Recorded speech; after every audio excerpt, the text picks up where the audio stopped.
ನಮಸ್ಕಾರ. ವೆಜ್ ಗುಂಡು ಪಲಾವ್ ಮಾಡುವ ವಿಧಾನ. ನಮ್ಮ ಪಲಾವ್ ಮಸಾಲ ಪೇಸ್ಟಲ್ಲಿ ಎಲ್ಲ ಸ್ಪೈಸಸ್ಸು ಆ್ಯಡ್ ಆಗಿರುತ್ತೆ.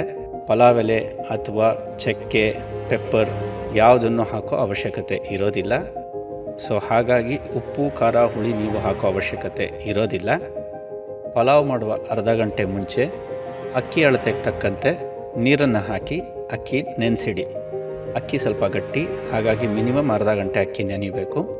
ಉದಾಹರಣೆಗೆ 1 kg ಅಕ್ಕಿಗೆ 1 ಲೀಟ್ರ್ ನೀರು ಹಾಕಿ ನೆನೆಸಿಡಿ. ಪಲಾವ್ ಮಾಡಲು ಶುರು ಮಾಡಿದಾಗ ಕುಕ್ಕರ್ ಅಥವಾ ಪಾತ್ರೆಯಲ್ಲಿ ನಾವು ಕೊಟ್ಟಿರೋ ಟೇಬಲಲ್ಲಿ ಇರುವ ಅಕ್ಕಿ ಪ್ರಮಾಣದ ಅಳತೆಗೆ ತಕ್ಕಂತೆ ಅಡುಗೆ ಎಣ್ಣೆ ಹಾಕಿ, ಎಣ್ಣೆ ಸ್ವಲ್ಪ ಬಿಸಿಯಾದ ಮೇಲೆ ಕೊಟ್ಟಿರೋ ಅಳತೆ ತಕ್ಕಂತೆ ಈರುಳ್ಳಿ ಹಾಕಿ, ಈರುಳ್ಳಿನ ಬ್ರೆಡ್ ಸ್ಲೈಸ್ ಥರ ತೆಳ್ಳಗೆ ಹೆಚ್ಚಿರಬೇಕು. ಈರುಳ್ಳಿ ಸ್ವಲ್ಪ ಕೆಂಪಗಾದ ಮೇಲೆ ನಮ್ಮ ಗುಂಡು ಪಲಾವ್ ಮಸಾಲ ಪೇಸ್ಟನ್ನು ಹಾಕಿ, ಮಸಾಲ ಪೇಸ್ಟನ್ನು ಒಂದು 2ರಿಂದ 3 ನಿಮಿಷ ತಿರುಗಿಸಿ. ಯಾಕೆಂದರೆ ಅದರಲ್ಲಿ ಸ್ವಲ್ಪ ತೇವಾಂಶ ಇರುತ್ತೆ, ಹಾಗಾಗಿ ಅದು ಡ್ರೈ ಆಗೋ ತನಕ ತಿರುಗಿಸ್ಬೇಕು. ಅಳತೆಗೆ ತಕ್ಕಂತೆ ತರಕಾರಿ ಅಂದರೆ ನೀವು ಕ್ಯಾರೆಟು, ಬೀನ್ಸು, ಬಟಾಣಿ, ಆಲೂಗಡ್ಡೆ ಇಷ್ಟನ್ನು ಹಾಕ್ಬೋದು, ಅಥವಾ ಮಶ್ರೂಮ್ ಹಾಕ್ಬೋದು. ಟೇಬಲ್ ಪ್ರಕಾರ ನೀರನ್ನು ಹಾಕಿ ನೀರು ಕುದಿಯುವ ತನಕ ಬಿಡಿ. ಇದಾದ ನಂತರ ಅಕ್ಕಿ ನೆನೆಸಿಟ್ಟಿರುವ ನೀರನ್ನು ಹಾಕಿ ಕುದಿಯುವ ತನಕ ಬಿಡಿ.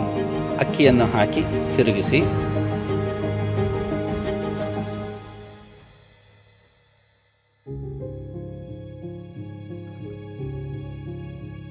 ಎರಡು ವಿಸಿಲ್ಗೆ ನಮ್ಮ ವೆಜ್ ಗುಂಡು ಪಲಾವ್ ರೆಡಿ ಇರುತ್ತೆ.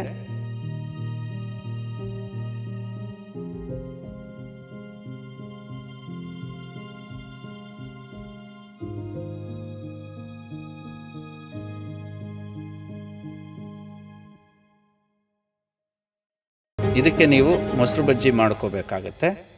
ಮೊಸರು ಬಜ್ಜಿಗೆ ನೀವು ಟೊಮ್ಯಾಟೊ, ಸೌತೆಕಾಯಿ, ಈರುಳ್ಳಿ, ಮೊಸರು ಹಾಗೂ ಉಪ್ಪು ಇಷ್ಟನ್ನು ಹಾಕಿ ತಯಾರಿಸ್ಕೋಬೋದು.